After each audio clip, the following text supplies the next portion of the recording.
বাবা নেই আয়েশার, মা স্ট্রোক করে আছেন হাসপাতালে। মাকে রেখে পরীক্ষা কেন্দ্রে পৌঁছাতে দেরি হয় তার, আর এ কারণেই তাকে বসতে দেওয়া হয়নি পরীক্ষার হলে। বৃহস্পতিবার থেকে শুরু হওয়া এইচএসসি পরীক্ষায় মিরপুর সরকারি বাংলা কলেজ কেন্দ্রে এমন ঘটনা ঘটেছে।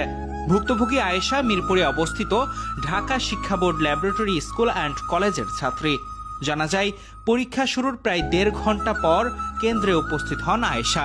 নির্ধারিত সময়ের পর কেন্দ্রে পৌঁছানোয় তাকে পরীক্ষায় অংশগ্রহণ করতে দেওয়া হয়নি। তাকে কেন্দ্রে প্রবেশে বাধা দেন দায়িত্বপ্রাপ্ত পরীক্ষা নিয়ন্ত্রক। পরীক্ষা কেন্দ্রে আয়েশার সঙ্গে আসা তার খালা সংবাদ মাধ্যমকে বলেন, আয়েশার বাবা নেই, আজ সকালেই তার মা স্ট্রোক করেছেন। মা অসুস্থ হয়ে পড়ায় আয়েশার পরীক্ষা কেন্দ্রে আসতে দেরি হয়। বিষয়টি সামাজিক যোগাযোগ মাধ্যমে ভাইরাল হয়েছে। অনেকেই এই ঘটনার তীব্র নিন্দা জানাচ্ছেন।